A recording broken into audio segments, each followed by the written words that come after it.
رحمت عالم کا لقب جس کو ملا ہے وہ نور خدا نور خدا نور خدا ہے۔ السلام علیکم۔ وہ شہر محبت جہاں مصطفیٰ ہے وہی گھر بنانے کو دل چاہتا ہے۔ وہ شہر محبت جہاں مصطفیٰ ہے وہی گھر بنانے کو دل چاہتا ہے۔ وہ سونے سے گن کر وہ چاندی کی مٹی دل میں بسانے کو دل چاہتا ہے۔ وہ سونے سے گن کر وہ چاندی کی مٹی دل میں بسانے کو دل چاہتا ہے۔ وہ شہر محبت جہاں مصطفیٰ ہے وہی گھر بنانے کو دل چاہتا ہے۔ جو پوچھا نبی نے کہ کچھ گھر بھی چھوڑا تو صدیق اکبر کے ہونٹوں پہ آیا وہاں مال دولت کی کیا ہے حقیقت جہاں دل لٹانے کو دل چاہتا ہے۔ وہ شہر محبت جہاں مصطفیٰ ہے وہی گھر بنانے کو دل چاہتا ہے۔ جہاد محبت کی آواز گونجی کان زلانے کو دلہن سے اپنی عزادت اگر دے تو جام شہادت لبوں کو بتانے کو دل چاہتا ہے۔ وہ شہر محبت جہاں مصطفیٰ ہے وہی گھر بنانے کو دل چاہتا ہے۔ ستاروں سے یہ چاند کہتا ہے ہر دم تمہیں کیا بتاؤں وہ ٹکڑوں کا عالم اشارے میں آقا کا اتنا مزہ تھا کہ دل ٹوٹ جانے کو دل چاہتا ہے۔ وہ شہر محبت جہاں مصطفیٰ ہے وہی گھر بنانے کو دل چاہتا ہے۔ وہ ننھا سانس گئے وہ ایڑی لگے کر یہی کہہ رہا ہے وہ خیمے میں رو کر کہ بابا میں پانی کا پیاسا نہیں ہوں میرا سر کٹانے کو دل چاہتا ہے۔ وہ شہر محبت جہاں مصطفیٰ ہے وہی گھر بنانے کو دل چاہتا ہے۔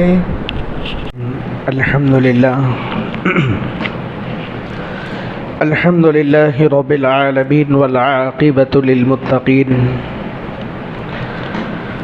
والصلاة والسلام على سید الانبیاء والمرسلین محمد وعلى آلہ واصحابہ اجمعین اما بعد وقال الله تبارك وتعالى فأعوذ بالله من الشيطان الرجيم بسم الله الرحمن الرحيم إنا أنزلناه في ليلة القدر وما أدراك ما ليلة القدر ليلة القدر خير من 1000 شهر تنزل الملائكة والروح فيها بإذن ربهم من كل أمر سلام هي حتى مطلع الفجر. وقال النبي صلى الله عليه وسلم من قام ليلة القدر إيمانا واحتسابا غفر له ما تقدم من ذنبه أو كما قال النبي صلى الله عليه وسلم. اللهم صل على محمد وعلى آل محمد كما صليت على إبراهيم وعلى آل إبراهيم إنك حميد مجيد. اللهم بارك على محمد وعلى آل محمد كما باركت على إبراهيم وعلى آل إبراهيم إنك حميد مجيد. اللهم صل على محمد كما هو أهله ومستحقه. اللہ پاک کا بے پناہ کرم ہوا حق تعالی شانہ نے ہم جیسے گنہگاروں کو رمضان المبارک کے مہینے میں رمضان المبارک کے سائے میں زندگی گزارنے کی توفیق عطا فرمائی ہے. خوش نصیب ہے وہ اللہ کے بندے بندیاں جن کو اللہ نے زندگی کی مہلت دی، ایمان کی نعمت دی، توبہ کی مہلت دی، ماہ مبارک کے سائے میں زندگی گزارنے کی توفیق عطا فرمائی ہے. نہ معلوم کتنے افراد گزشتہ سال ہمارے ساتھ تھے، ہمارے ساتھ جن کے روزے چل رہے تھے، ہمارے ساتھ جن کی تلاوتیں چل رہی تھی، ہمارے ساتھ جن کی تمام عبادتیں چل رہی تھی، صدقہ و خیر خیرات چل رہا تھا، لیکن آج اس روئے زمین پر نہیں ہے، لیکن آج اس روئے زمین پر نہیں ہے، عمل کا دروازہ بند ہو چکا ہے. رمضان المبارک کا مہینہ غمخواری کا مہینہ ہے، رمضان المبارک کا مہینہ دلداری کا مہینہ ہے. روزے کی عبادت کا ثواب بے مثل بتایا گیا، کیونکہ اس عبادت میں ریا کا شائبہ شبہ نہیں ہوتا. نماز پڑھو تو گھر سے مسجد جاتے ہوئے نظر آ جاتے ہیں. اوپر کی آواز تھوڑی بڑھائیے. نماز پڑھو تو پڑھتے ہوئے نظر آ جاتے ہیں، صدقہ و خیر خیرات کرو تو دیتے ہوئے نظر آ جاتے ہیں. حج کے لیے جاؤ تو اپنے وطن سے نکلتے ہوئے احرام باندھے ہوئے نظر آ جاتے ہیں. عمرے کے لیے جاؤ تو اپنے وطن سے نکلتے ہوئے احرام باندھے ہوئے نظر آ جاتے ہیں. لیکن روزہ ایسا عمل ہے جو اندر ہی اندر چھپا ہوا ہے، جب تک آدمی اپنی زبان سے نہ کہہ دے جب تک پتہ نہیں چلتا. رمضان المبارک کا مہینہ غمخواری کا مہینہ تھا.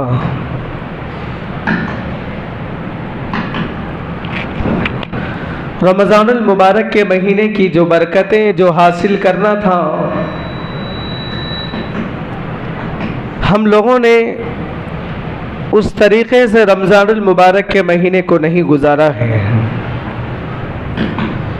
صحابہ کے رمضان کے روزوں میں اور ہمارے رمضان کے روزوں میں زمین و آسمان کا فرق ہے. صحابہ کو گرمی کے روزوں سے اتنی سخت تکلیف نہیں ہوتی تھی. آج ہمارا حال یہ ہے کہ گھر میں ایسی، دکان میں ایسی، مکان میں ایسی، کار میں ایسی، اس کے باوجود ہم لوگوں کو روزہ ڈھال محسوس ہو رہا ہے. صحابہ کرام رضوان اللہ تعالی علیہم اجمعین پوری رات دیر تک قرآن کی تلاوت میں رہتے تھے، تراویح میں رہتے تھے. اور آج ہم لوگ پوری رات دیر تک بازاروں میں، ہوٹلوں میں رہتے ہیں. حضرات صحابہ کرام رضوان اللہ تعالی علیہم اجمعین رمضان المبارک کا مہینے میں رمضان المبارک کے مہینے کا انتظار کیا کرتے تھے، روزے رکھنے کے لیے، تہجد پڑھنے کے لیے، اشراق پڑھنے کے لیے۔ صحابہ کرام رضوان اللہ تعالی علیہم اجمعین رمضان المبارک کے مہینے کا انتظار کیا کرتے تھے اللہ کو راضی کرنے کے لیے، اور ہم لوگ رمضان المبارک کے مہینے کا انتظار کرتے ہیں تجارت کرنے کے لیے، پیسے کمانے کے لیے۔ حضرات صحابہ کرام رضوان اللہ تعالی علیہم اجمعین مسجدوں کو آباد کیا کرتے تھے، اور ہم لوگ بازاروں کو آباد کرتے ہیں۔ اصل روزے صحابہ کرام رضوان اللہ تعالی علیہم اجمعین کے تھے، ان کے روزوں میں تقویٰ تھا، ان کے روزوں میں طہارت تھی، راتوں میں جلدی اٹھا کرتے تھے، کم کھایا کرتے تھے، کم سویا کرتے تھے، آنکھ کی حفاظت کیا کرتے تھے، زبان کی حفاظت کیا کرتے تھے، دل دماغ کی حفاظت کیا کرتے تھے، تصورات کی حفاظت کیا کرتے تھے، روزہ بچ کر رکھا کرتے تھے۔ اور آج ہم لوگ صرف بھوکے رہتے ہیں، اس کے علاوہ کچھ حاصل نہیں ہو رہا ہے۔ مسلمانوں کے علاقے، مسلمانوں کے محلے رات دیر تک جاگ رہے ہیں، جاگ کر کیا کر رہے ہیں؟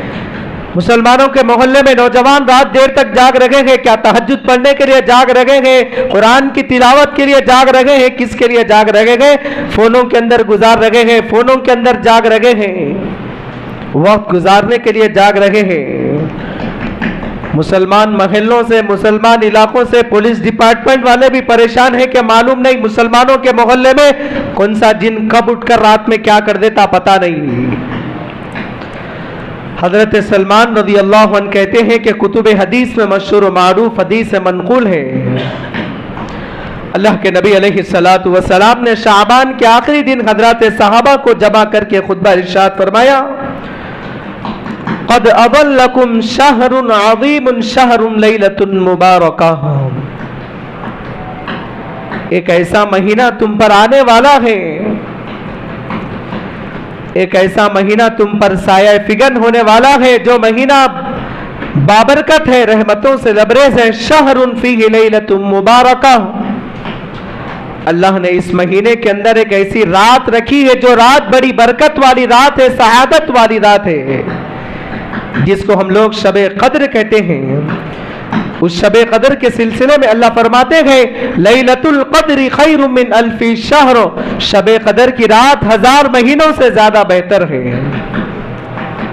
حضرات مفسرین نے لکھا ہے کہ صرف 1000 مہینوں سے بہتر وہ رات نہیں ہے، بلکہ اللہ نے اہل عرب کے قاعدے کے مطابق الف شہر کے لفظ کا استعمال کیا ہے۔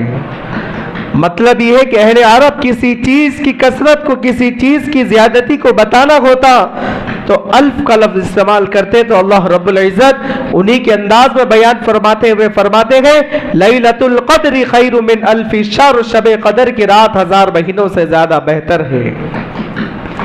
حضرات صحابہ کرام رضوان اللہ تعالی علیہم اجمعین ایک مرتبہ آپس میں گفتگو کر رہے تھے، اعمار امتی بین 60 و 70، امت محمدیہ کی عمریں 60 سے 70 کے درمیان میں ہے، ہم اتنی عبادت نہیں کر سکتے جتنا کہ گزشتہ انبیاء کی امتوں نے عبادت کی ہے۔ کسی کی عمر 1000 سال تھی، کسی کی عمر 2000 سال تھی، زندہ تھے، اللہ رب العزت کی عبادت کرتے تھے، کاش ہماری عمریں اتنے نہیں ہیں تاکہ ہم ان کے برابر نیکیاں کر سکے۔ تو اللہ تبارک و تعالیٰ نے نبی آخر الزمان، امام الانبیاء، خلاصہ کائنات، رحمت دو عالم، احمد مجتبی محمد مصطفیٰ صلی اللہ علیہ وسلم کی برکت سے، آقا کی برکت سے ہم لوگوں کو یہ رات عطا فرمائی ہے۔ ہم لوگ شب قدر میں عبادت کریں گے تو اللہ رب العزت کئی 100 سالوں کی عبادت کا ثواب ہم لوگوں کو عطا کریں گے۔ رمضان المبارک کے مہینے کا بالکل آخری مرحلہ چل رہا ہے، اللہ کرے کہ آج کی رات شب قدر ہو جائے، کیونکہ شب قدر بہت قیمتی رات ہے۔ رب کائنات ذوالجلال والاکرام خود قرآن میں فرماتے ہیں اس رات میں اللہ تعالیٰ آسمان سے ملائکہ کو بھیجتے ہیں، تنزل الملائکۃ والروح، بطور خاص حضرت جبرائیل علیہ السلام کا ذکر ہے، 70 ہزار ملائکہ کا قافلہ، ایک ایک قافلہ پوری رات اترتا رہتا ہے اور پورے روئے زمین پر چھا جاتا ہے۔ حضرت جبرائیل علیہ السلام سارے ملائکہ کی سرداری اور قافلے کی رہنمائی فرماتے ہیں. تنزل الملائکۃ والروح فیہا بإذن ربہم من کل امر. ملائکہ اور حضرت جبرائیل علیہ السلام سارے قافلے کے ساتھ اترتے ہیں، اللہ کی اجازت کے ساتھ اترتے ہیں. من کل امر، اللہ کے ہر حکم کو، ہر امر کو لے کر. بالخصوص سلام. سلام کے 3 ترجمے آتے ہیں، 3 معنی آتے ہیں. پہلا حضرت جبرائیل علیہ السلام سلام کرتے ہیں، دوسرا ملائکہ سلام کرتے ہیں، تیسرا بندوں کا سلام، تیسرا اللہ کا سلام بندوں تک پہنچاتے ہیں. اور یہ سلام و کلام کا سلسلہ کب تک جاری رہتا ہے؟ حتی مطلع الفجر، صبح صادق تک، فجر کے طلوع ہونے تک یہ سلام و کلام کا سلسلہ جاری رہتا ہے. حضرات محدثین فرماتے ہیں جو بھی اللہ کا بندہ عبادت میں رہتا ہے،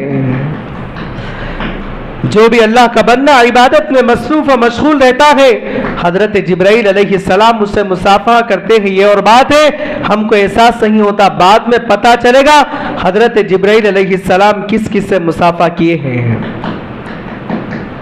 جب ہم اللہ تبارک و تعالیٰ کے دربار میں حاضر ہوں گے تو اللہ تبارک و تعالیٰ بندے کی طرف اشارہ کر کے پوچھیں کہ جبرائیل جب تم شب قدر میں اتارے گئے تھے کیا تمہاری فلاں بندے سے ملاقات ہوئی؟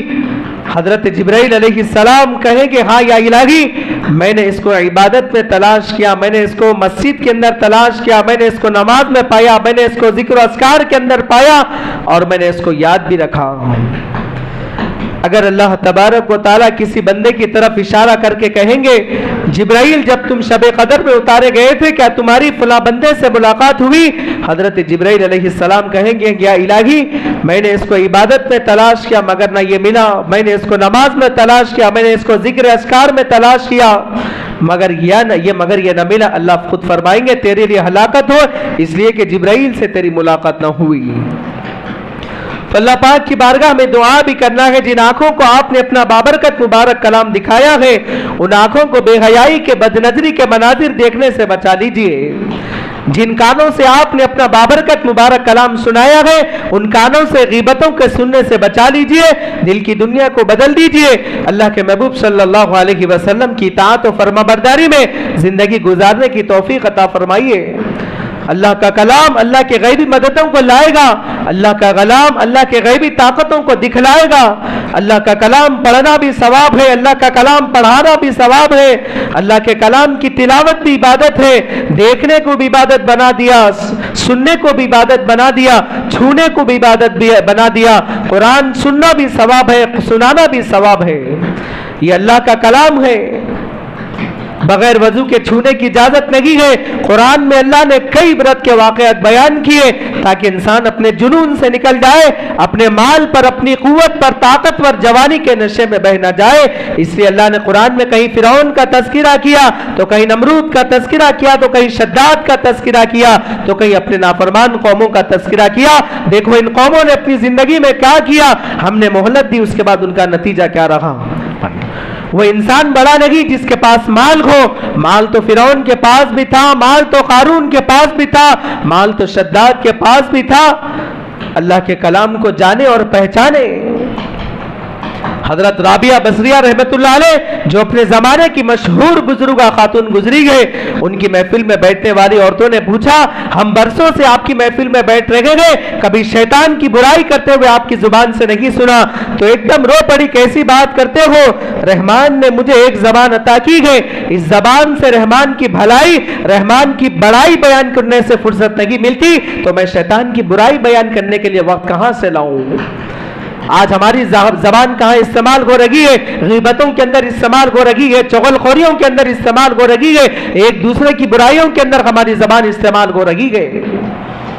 رمضان المبارک کے مہینے کا خصوصی رشتہ جس چیز سے منسلک ہے، جس چیز سے ملا ہوا ہے وہ اللہ کی کتاب سے ہے. عام طور سے ہمارے ذہنوں کے اندر یہ بات ہے کہ رمضان کے معنی روزہ رکھنا. بے شک رمضان کی ایک عبادت روزہ ضرور ہے، لیکن رمضان المبارک کو فضیلت روزے کی وجہ سے نہیں ہے. یا شب قدر اسی لیے فضیلت والی رات نہیں ہے کہ اس میں جاگا جاتا ہے. قرآن مجید میں دونوں باتوں کی بھی وضاحت ہے. یہ مہینہ کیوں بابرکت ہے؟ اللہ نے فرمایا انزل فیہ القرآن، یہ مہینہ اسی لیے بابرکت ہے، اس میں ہم نے اپنے کلام مجید کو نازل فرمایا۔ دوسری جگہ اللہ تبارک و تعالیٰ نے فرمایا انا انزلناہ فی لیلۃ القدر، شب قدر میں اللہ نے قرآن کو نازل فرمایا ہے۔ یہاں پر دونوں باتوں کا ٹکراؤ نظر آتا ہے، وہاں کہا گیا کہ اس مہینہ میں نازل کیا گیا اور یہاں کہا جا رہا ہے کہ اس رات میں نازل کیا گیا۔ اس کا جواب بہت آسان ہے، اگر سمجھنا چاہو تو بہت آسانی سے سمجھ میں آ جائے گا۔ کسی نہ کسی رات میں قرآن نازل ہوتا ہے تو وہ رات کسی نہ کسی مہینے کا جزء ہوتی ہی ہے، لہذا رمضان المبارک کا مہینہ وہ بابرکت مہینہ ہے کہ مہینہ بھی یہی ہے اور رات بھی اسی مہینے میں ہے، دو فضیلتیں اس مہینے کو حاصل ہوئی ہے۔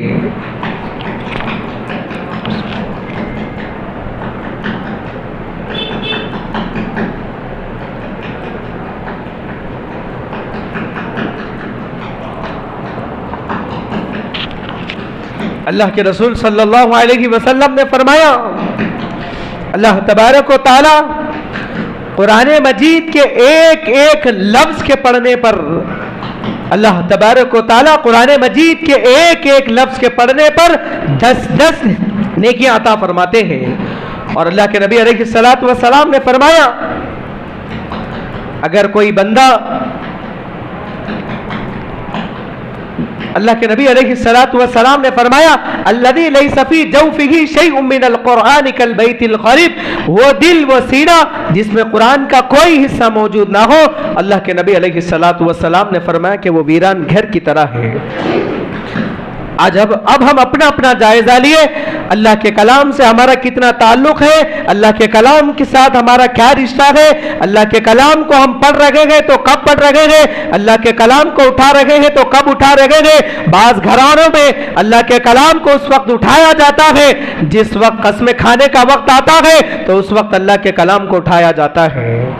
قرآن کے ساتھ ہمارا یہ رویہ، قرآن کے ساتھ ہمارا یہ رشتہ، بعض اوقات تو ہوتا یہ ہے رکھنے والے کو خود پتہ نہیں ہوتا کہ قرآن کہاں پر رکھا ہوا ہے۔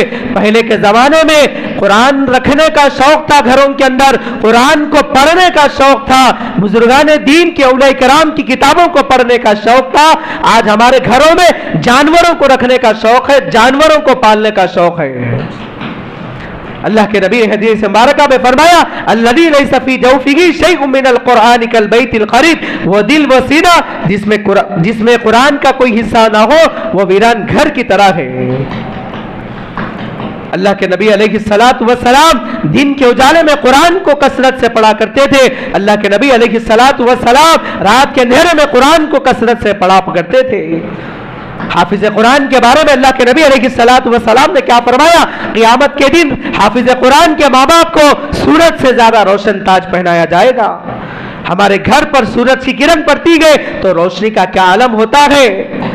حافظ قرآن کے ماں باپ کو اللہ تبارک و تعالی سورج سے روشن تاج پہنائیں گے، لوگ فخر کی نگاہ سے دیکھیں گے۔ لیکن آج ہم لوگوں کے پاس نہ قرآن کی اہمیت ہے، نہ حافظ قرآن کی اہمیت ہے۔ اللہ کے کلام کو جانے، اللہ کے کلام کو پہچانے۔ آج ساری دنیا میں سب سے برا حال، بدتر سے بدتر حال مسلمانوں کا حال ہوتے جا رہا ہے۔ اسلام کی 1400 صدیوں کی تاریخ میں مسلمانوں کے لیے ایسا وقت کبھی نہیں آیا جو اس وقت مسلمان جو حالات سے گزر رہے ہیں، 99% مسلمانوں کے ہاتھ سے قرآن چھوٹ گیا ہے۔ اللہ کے نبی صلی اللہ علیہ وسلم دن کے اجالے میں قرآن کو کثرت سے پڑھا کرتے تھے، رات کے اندھیرے میں قرآن کو کثرت سے پڑھا کرتے تھے، اور اللہ کے نبی صلی اللہ علیہ وسلم کے صحابہ عرب کی سرزمین پر دن کے اجالے میں رات کے اندھیرے میں قرآن کو کثرت سے پڑھا کرتے تھے۔ اسی لیے صحابہ کرام جس میدان میں بھی قدم رکھتے تھے اللہ پاک ان کی آمد سے پہلے ہدایت کی ہوائیں چلا دیا کرتے تھے۔ اللہ کے کلام کو آج تک نہ کوئی مٹایا ہے، اللہ کے کلام کو آج تک نہ کوئی مٹا سکے گا۔ اللہ کے کلام کو مٹانے والوں کو اللہ نے اس روئے زمین سے مٹا دیا ہے۔ اللہ کے کلام کو جلانے کی کوشش کرنے والوں کے گھر اس روئے زمین سے جل گئے، مگر اللہ کا کلام جیسا کا ویسی باقی رہا۔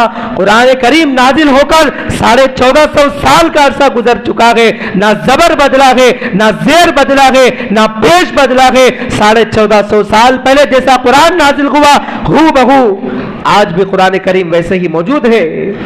اللہ تبارک و تعالیٰ نے حضرت موسیٰ علیہ السلام پر تورات کو نازل کیا، اللہ تعالیٰ نے حضرت عیسیٰ علیہ السلام پر انجیل کو نازل کیا، اور اللہ تبارک و تعالیٰ نے حضرت داؤد علیہ السلام پر زبور کو نازل کیا۔ میرے اور آپ کے آقا حضرت جناب محمد رسول اللہ صلی اللہ علیہ وسلم پر قرآن کریم کو نازل کیا۔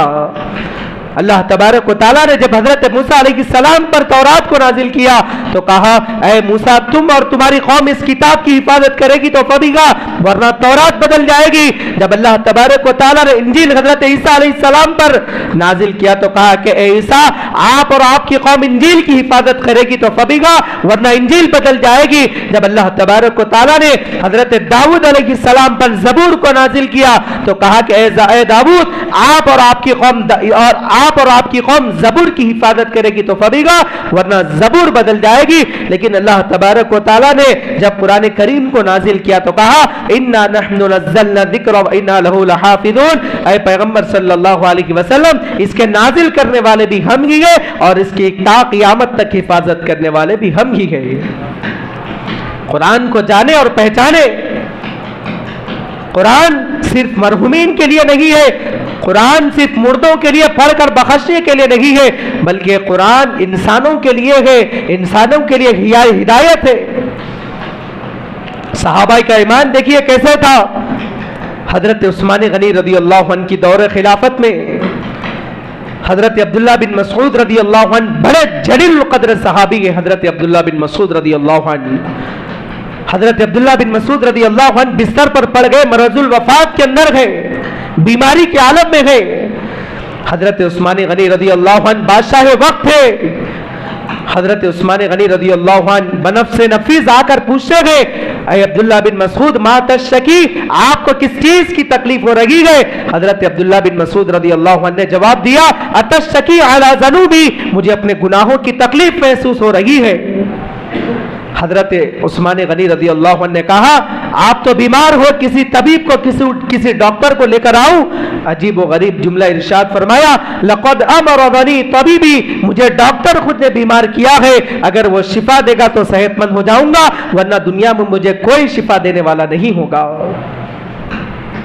حضرت عبداللہ بن مسعود رضی اللہ عنہ بستر پر پڑے ہوئے گئے، 9 لڑکیاں گھر کے اندر ہے، 9 لڑکیاں گھر کے اندر ہے، سوچ کر دیکھیے کیا حال رہا ہوگا، دل پر کیسی کیفیت گزری ہوگی۔ تو حضرت عبداللہ بن مسعود رضی اللہ عنہ سے عثمان غنی رضی اللہ عنہ نے کہا آپ تو بیمار ہو، آپ فکر نہ کریں، آپ کے انتقال کے بعد آپ کی لڑکیوں کے لیے بیت المال سے وظیفہ جاری کر دوں گا۔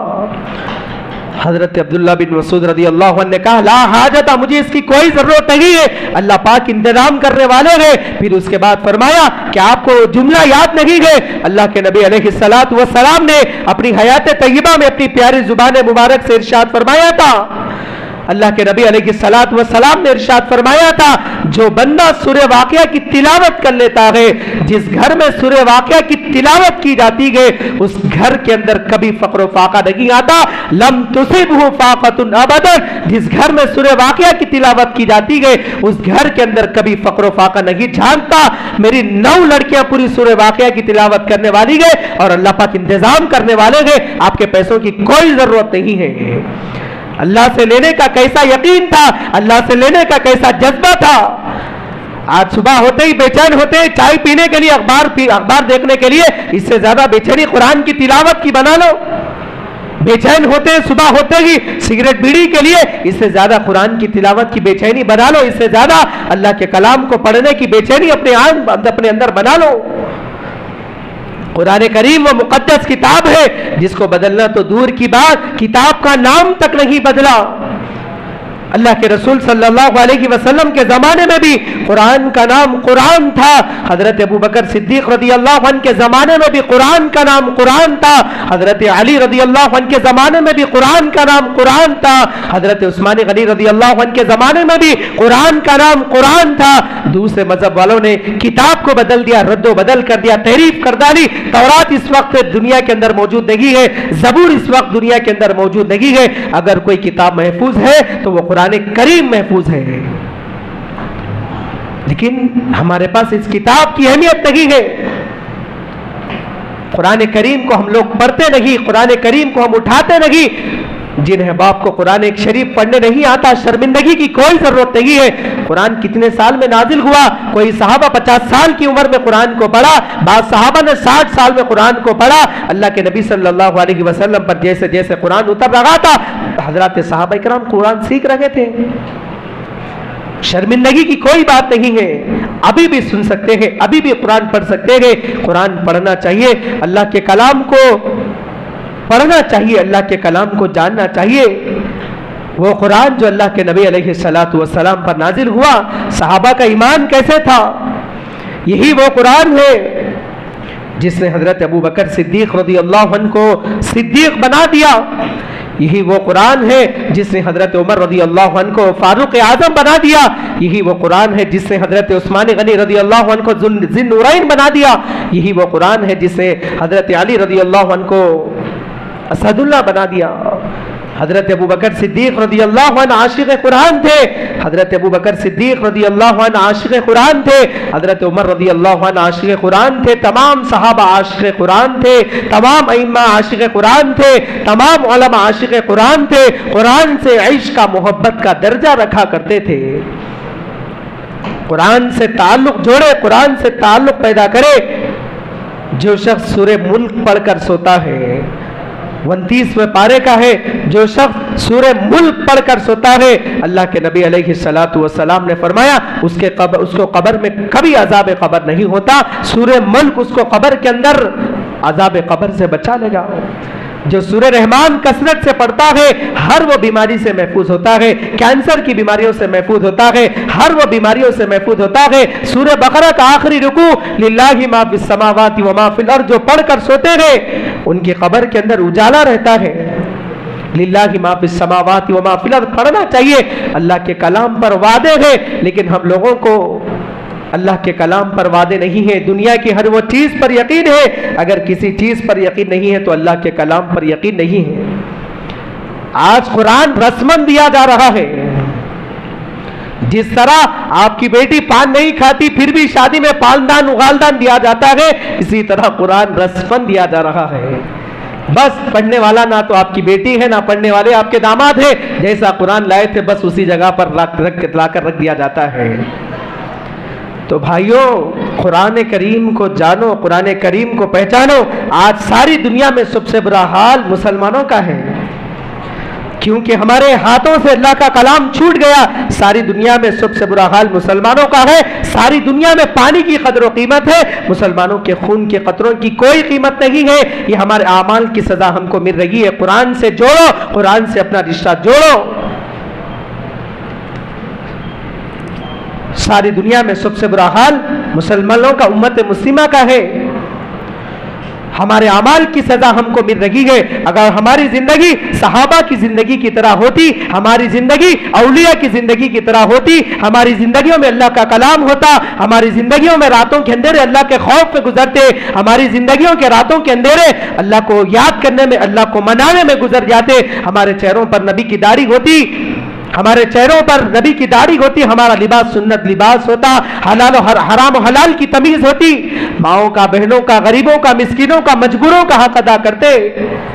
ہم ہمارے لباس کو یہودیوں کا, نصرانیوں کا لباس نہ بناتے, بلکہ پیارے رسول صلی اللہ علیہ وسلم کا لباس بناتے, تو ساری دنیا میں ہم کامیاب ہوتے. کامیابی ہمارے نقش قدم چومتی. بدلو اپنے آپ کو, حالات بہت خراب ہے اور بہت برے حالات خراب ہونے والے ہیں. ایک تو بات یہ ہو گئی, رمضان المبارک کے مہینے میں رمضان اور قرآن دونوں کا ایک دوسرے سے رشتہ ہے. قرآن پڑھے, قرآن کے اوپر یقین کرے. صحابہ کرام رضوان اللہ تعالی علیہم اجمعین کا ایمان کیسے تھا؟ صحابہ کرام کس طرح قرآن پڑھا کرتے تھے. جب قرآن پڑھنے کے لیے کھڑتے تو کتنی منزلیں رات میں صحابہ کرام پڑھ دیا کرتے تھے, کیسے بہترین قاری تھے. بچہ جیسے ہی ہمارے گھر میں بولنے کے قابل ہوتا ہے تو سب سے پہلے دنیا کی چیزیں گالی گلوچ سکھاتے ہیں, کوئی یہ نہیں سکھاتے اللہ کا کلام ہے اس کو پڑھنا چاہیے, اللہ کے کلام سے تعلق جوڑنا چاہیے, کلمے سیکھنا چاہیے. اس کے بجائے ہمارا رخ کسی اور طرف جاتا ہے. تو رمضان اور قرآن ان دونوں کا خصوصی رشتہ ہے. قرآن سیکھے, قرآن پڑھے, جو ہے باپ کو قرآن آتا ہے پابندی کے ساتھ روزانہ ایک رکوع تو پڑھے, کم سے کم ایک رکوع پڑھے. مغرب کے بعد سورہ واقعہ کبھی نہ چھوڑے, کیونکہ فقر و فاقہ کبھی نہیں آتا جس گھر کے اندر سورہ واقعہ پڑھا جاتا ہے. سورہ ملک جو پڑھ کے سوتا ہے اس کو کبھی قبر کے اندر عذاب قبر نہیں ہوتا. جو للہ ما فی السماوات و ما فی الارض پڑھ کر سورہ بقرہ کا آخری رکوع پڑھ کر سوتا ہے قبر کے اندر اس کے اجالا رہتا ہے. یہ پڑھنا چاہیے, اللہ کے کلام پر وعدے ہے. دوسری بات یہ ہے کہ بے شرمی بے حیائی کا ماحول رمضان المبارک کے مہینے میں بڑھتا جا رہا ہے. دن بدن امت مسلمہ کی لڑکیوں کے اندر, امت مسلمہ کی عورتوں کے اندر بے حیائی بے پردگی بڑھتے جا رہی ہے. شرم و حیا پیدا کرو, بے پردگی بے غیرتی رمضان المبارک کے مہینے کے اندر کی جا رہی ہے. رمضان المبارک کے مہینے کو رمضان المبارک کے مہینے کو مسلمانوں نے بے حیائی کا مہینہ بنا دیا. رمضان المبارک کے مہینے کو مسلمان عورتوں نے, مسلمان مردوں نے آنکھوں کے زنا کا مہینہ بنا دیا, بے شرمی کا مہینہ بنا دیا, آنکھوں کے زنا کا مہینہ بنا دیا. مسلمانوں کے بازار زنا کے اڈے بن چکے ہیں. اللہ کے نبی علیہ الصلوۃ والسلام نے حدیث مبارکہ میں کیا فرمایا؟ ابغض البلاد الی اللہ اسواقها. اللہ کے نزدیک اگر سب سے زیادہ بدترین جگہ اگر کوئی گئے تو وہ بازار ہے. اس لیے کہ بازار کے اندر تمام گناہ ہوتے ہیں, بازاروں کے اندر تمام لہو لعب کام ہوتے ہیں, بازاروں کے اندر تمام وہ گناہ ہوتے ہیں. عورتوں کے ساتھ چھیڑ چھاڑ, بے پردگی بازاروں کے اندر, بے حیائی عورتوں کے, بے حیائی بازاروں کے اندر, بے شرمی بے پردگی عورتوں کے ساتھ چھیڑ چھاڑ, عورتوں کے ساتھ لڑکیوں کے ساتھ عجیب و غریب سلوک بازاروں کے اندر ہوتا ہے. جبکہ اللہ کے نبی علیہ الصلوۃ والسلام کی حیات طیبہ میں 9 مرتبہ رمضان المبارک کا مہینہ آیا. حضرات صحابہ آپ کے ساتھ باحیات تھے, حضرات صحابیات مدینہ منورہ میں تھے. آج ہم لوگوں نے رمضان کو جو مہینہ بنا دیا, کھانے پینے کا مہینہ, بازاروں میں زنا کا مہینہ, یہ تصور تک نہیں کیا جا سکتا. 9 مرتبہ اللہ کے نبی صلی اللہ علیہ وسلم کی حیات طیبہ میں رمضان المبارک کا مہینہ آیا. تو آخری عشرہ صحابہ صحابیات اللہ کے نبی کے ساتھ کس طرح گزارا کرتے تھے. رمضان کے آخری مہینے کی عشرہ, رمضان المبارک کے مہینے کے آخری عشرے کی فضیلت کو جانو اور پہچانو. عورتیں تاخراتوں سے محروم, عورتیں آخری عشرے کی عبادتوں سے محروم, دعاؤں سے محروم. جبکہ جبریل امین آسمان سے اترتے ہیں, اس سے مصافحہ کرتے ہیں, جو ہر بندہ و بندی عبادت میں ہوتی ہے. بندہ عبادت میں ہوتا ہے, اس سے مصافحہ ہوتا ہے. اور دعائے رحمت بھی ہوتی ہے. لیکن کتنی بے شرمی کی بات ہے, کتنی بے غیرتی کی بات ہے. عبادت کرنے کے بجائے مسلمان لڑکیاں, مسلمان عورتیں کہاں پر نظر آ رہی ہے. کوئی دکان آپ کو ایسی نظر نہیں دکھائی دے گی جہاں پر مسلمان لڑکیاں, مسلمان عورتیں, مسلمان بچے نظر نہ آتے ہوں. اللہ کے نبی علیہ الصلوۃ والسلام کے عہد مبارک میں رمضان المبارک کا مہینہ آتا تھا. رمضان المبارک کا مہینہ حضرات صحابہ کرام کے عہد مبارک میں بھی آیا کرتا تھا. لیکن اللہ کے نبی صلی اللہ علیہ وسلم صحابہ کو لے کر مسجد کے اندر اعتکاف فرمایا کرتے تھے. حضرات صحابیات اپنے مکانوں کے اندر اعتکاف کیا کرتے تھے. صرف کپڑوں کی چھندیوں کے نام پر بازاروں میں نہیں پھرا کرتے تھے حضرات صحابیات, بلکہ اللہ کو راضی کرنے کی نیت سے گھروں کے اندر بیٹھ کر, اعتکاف میں بیٹھ کر قرآن کی تلاوت, اللہ کو راضی کرنے کی کوشش, صدقہ و خیر خیرات, نفل تمام عبادتیں حضرات صحابیات کی بھی چلتی تھی. بازاروں میں مسلمان عورتیں کھا رہے گئے, پی رہے گئے, بے غیرتی کی انتہا ہو چکی ہے. اور ایک بات تو یہ ہے, رمضان المبارک کے مہینے اختتام پر ہے, عید قریب آ رہی ہے. مسلمان لڑکیاں, مسلمان عورتیں غیروں کے ہاتھ میں دے کر اپنے ہاتھوں پر مہندی دلواتی ہے, غیروں کے ہاتھ سے چوڑیاں پہنتی ہے. اسلام اس بات کی اجازت نہیں دیتا. اپنے اندر شرم پیدا کرو, اپنے اندر حیا پیدا کرو, مان مریادہ پیدا کرو, غیرت پیدا کرو. اسلام حیا والا سبق ہے. اللہ کے نبی علیہ الصلوۃ والسلام کی حیا کیسی تھی اور حضرات صحابہ کی حیا کیسی تھی, حضرت فاطمہ رضی اللہ عنہا کی حیا کیسی تھی. پڑھو, سیرت کی کتابیں پڑھنے کے بجائے صبح سے لے کر شام تک سیریلوں کے سامنے ٹی وی کھولے. اللہ کے نبی علیہ الصلوۃ والسلام کی لڑکیوں کی ازواج مطہرات کی حیا پڑھو, کیسی حیا تھی. بازاروں میں مسلمان عورتیں رمضان المبارک کے مہینے میں کھا رہے ہیں, پی رہے ہیں, جوس پی رہے ہیں, کھا رہے ہیں. روزے داروں کے سامنے یہ عمل ہو رہا ہے. دن کی بات کر رہا ہوں, رات کی نہیں. رات کے اندھیرے کے اندر زہر کھاؤ, کچھ نہیں کہوں گا, لیکن روزے کی حالت میں مسلمان عورتوں کا عمل کیا عمل گئے. جبکہ ایک یہودی مدینہ منورہ کے اندر مسلمان صاحب کے گھر کے بازو رہا کرتا تھا. رمضان کا احترام بتا رہا ہوں کیونکہ مائیں بہنیں بھی بیٹھی ہوئی ہے, سن لے. ایک شخص یہودی تھا, بازار کو اپنے بچے کو ہاتھ پکڑ کر لے گیا مدینہ منورہ کے بازار میں, اور وہ یہودی مسلمان صاحب کے گھر کے بازو تھا. یہودی مسلمان دونوں بازو بازو تھے. یہودی اپنے بچے کو بازار پکڑ کر لے کر گیا. اس یہودی کے لڑکے نے کچھ پھل فروٹ کھایا تو اس یہودی نے اپنے بچے کو اٹھا کر تماچا مارا. مسلمان کا بچہ روزہ ہے, تپتی ہوئی دھوپ ہے, چلچلاتی ہوئی دھوپ ہے, مسلمانوں کے بچے روزے اور تم لوگوں کے سامنے کھا رہا ہے, پی رہا ہے. پھر اس کا انتقال ہو گیا. یہودی کا مسلمان صاحب جو تھے اس یہودی کو جنت میں دیکھ رہے ہیں. کئیوں کی زندگی ایسی ہوئی جو ایمان کی حالت میں گزری لیکن موت کفر کی حالت میں آئی. کئی لوگوں کی زندگی کفر کے عالم میں گزری لیکن موت ایمان کی حالت میں آئی. تو یہودی جو تھا, یہودی مرا تو اسلام کی حالت میں مرا اور جنت میں داخل ہو گیا. تو مسلمان صاحب نے پوچھا, ارے آپ تو یہودی تھے نا؟ ہاں تھا, لیکن اللہ تبارک و تعالیٰ نے مجھے موت کے وقت کلمہ پڑھا دیا. کیوں, وجہ کیا بنی؟ تو انہوں نے کہا ایک مرتبہ ہوا یہ تھا, اپنے بچے کو بازار لے کر گیا تو وہ مسلمان کا بچہ روزہ تھا, تپتی ہوئی دھوپ تھی, چلچلاتی ہوئی دھوپ تھی. اس نے روزے داروں کے سامنے کھایا تو مجھے غصہ آیا تو میں نے روزے داروں کے احترام میں ایک تماچا مارا.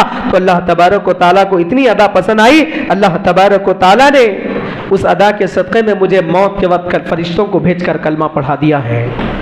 تو رمضان کا احترام یہ ہے, ہم مسلمان ماپیک مسلمان گئے, روزے داروں کا کیا احترام کر رہے ہیں؟ نہ روزے کا احترام ہے, نہ روزے داروں کا احترام ہے. تو اپنے اندر حیا پیدا کرے. روزہ معاف ہے تو اس کا مطلب یہ نہیں کہ ہاتھ میں جھنڈا لے کر پھرے. اسلام اس بات کی اجازت دیتا ہے, کہاں تک دیتا ہے, شرم و حیا والا مذہب ہے. مسلمان لڑکیوں کا لباس دیکھیے, مسلمان لڑکیوں کا لباس دیکھیے, مسلمان عورتوں کا لباس دیکھیے.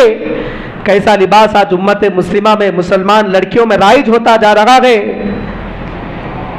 شرعی لباس پہنائے, شرعی لباس پہناؤ. بدکاروں کا, زانیوں کا, بے حیاؤں کا لباس اپنے مسلمان بچیوں کو نہ پہناؤ. ہم خود لا کر بے حیاؤں کا, بدکاروں کا, زانیوں کا لباس لا کر ہم ہماری بچیوں کو, ہماری بیویوں کو دیتے ہیں. نئے ڈریس کے نام پر بیوی کیسے کپڑے پہن رہی ہے, شوہر کو خیال نہیں آ رہا ہے.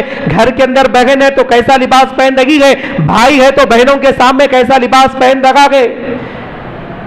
شرم و حیا پیدا کریں, شرعی لباس پہنائے. اپنے لڑکیوں کو جینس نہ پہناؤ, ٹریک نہ پہناؤ, اسکرٹ نہ پہناؤ, پارٹیوں میں لباس پہنا کرنا لے جاؤ. یہ باتیں بولنے کی ہے. اسلام ہر وہ چیز سکھاتا ہے. جو لڑکیاں جینس پہن رہی ہے, ٹی شرٹ پہن رہی ہے, اگر ان کے نانی دادی اگر زندہ ہو تو پوچھ کر دیکھے کہ آپ نے آپ کی زندگی میں کبھی یہ پہنا ہے. اللہ کے نبی علیہ الصلوۃ والسلام نے اپنی حیات طیبہ میں ارشاد فرمایا, ہن عاریات کاسیات مائلات ممیلات.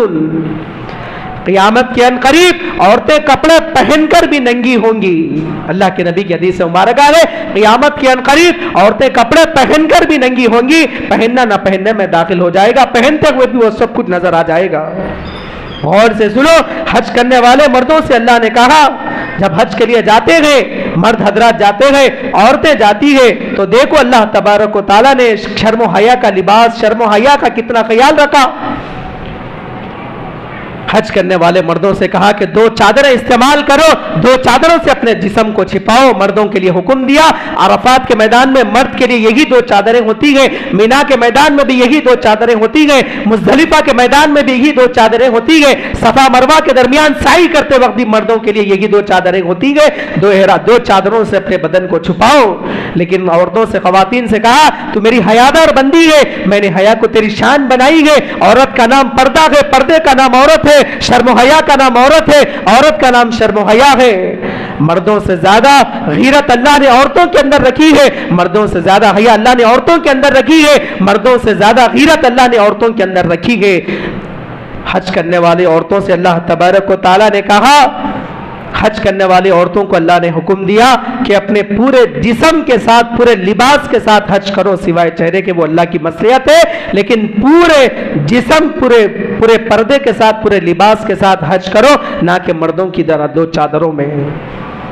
آج کے بے غیرت اپنی ماؤں کو، بہنوں کو، بیٹیوں کو بے غیرت بنا کر آدھے کپڑے پہنا کر پارٹیوں میں لے جاتے گئے، فنکشنوں میں لے جاتے گئے، نیم برہنہ کپڑا لباس پہنا رکھے گئے۔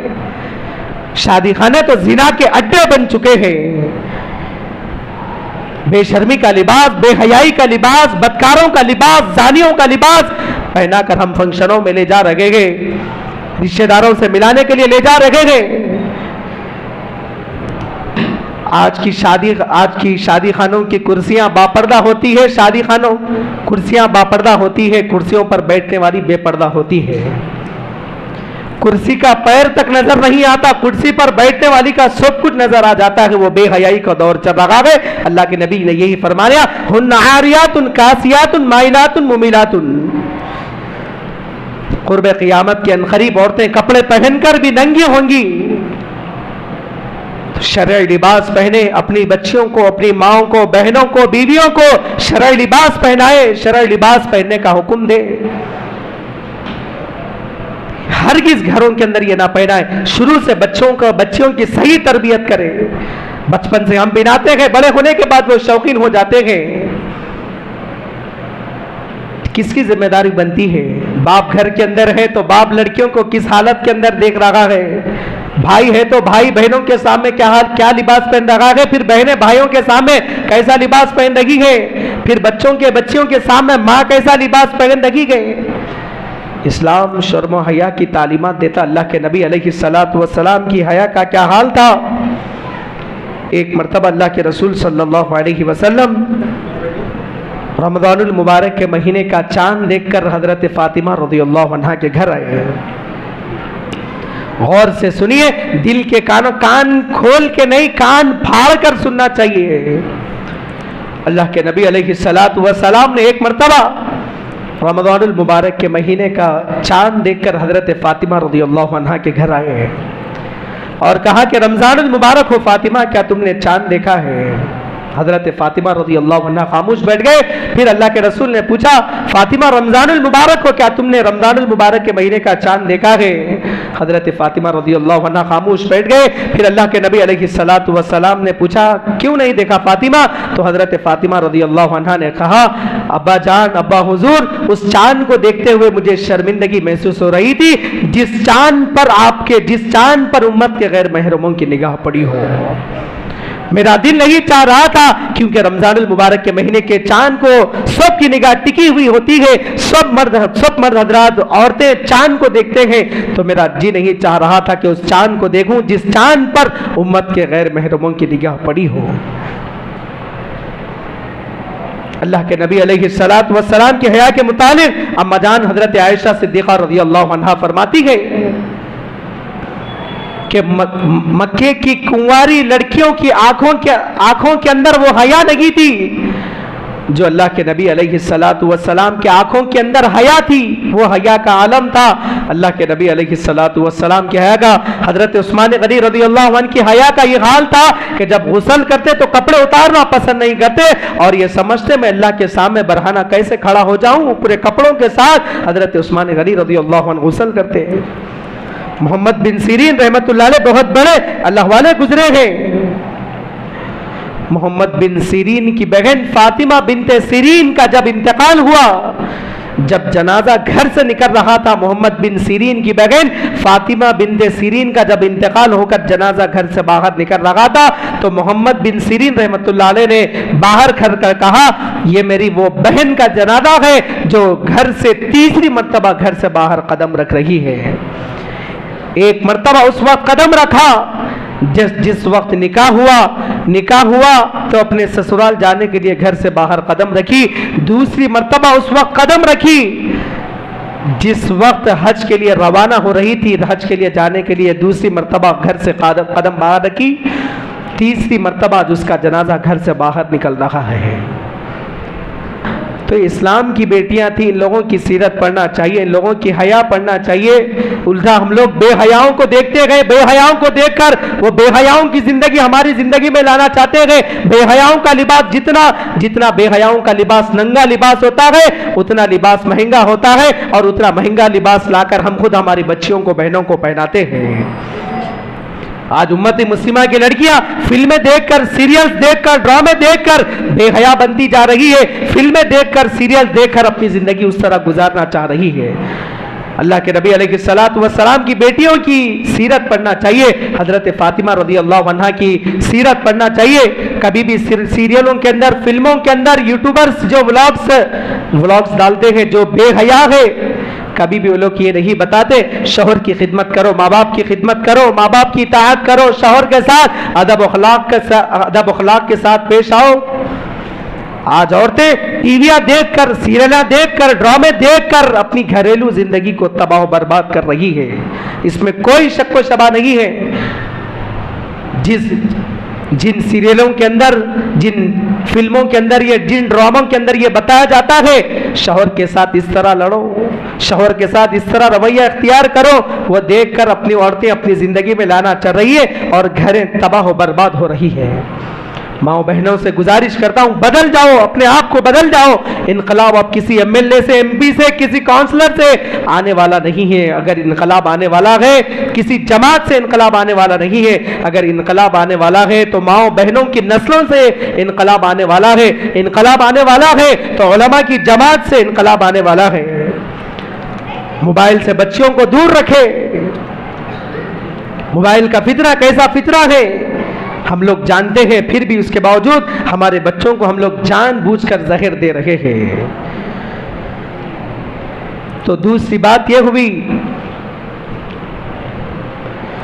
اللہ کے نبی علیہ السلام نے فرمایا کہ قیامت کے عنقریب نکاح مشکل ہو جائے گا اور زنا آسان ہو جائے گا۔ اللہ کے نبی علیہ السلام نے فرمایا کہ قیامت کے عنقریب نکاح مشکل ہو جائے گا اور زنا آسان ہو جائے گا۔ وہ کوئی اور دور نہیں ہے بلکہ یہی دور ہے۔ اللہ کے نبی علیہ السلام کے عہد مبارک میں اگر کوئی زنا کرتا تو اتنی سخت سزا دی جاتی، سر عام زانی کو کوڑے مارے جاتے تو کسی کی ہمت نہیں ہوا کرتی تھی۔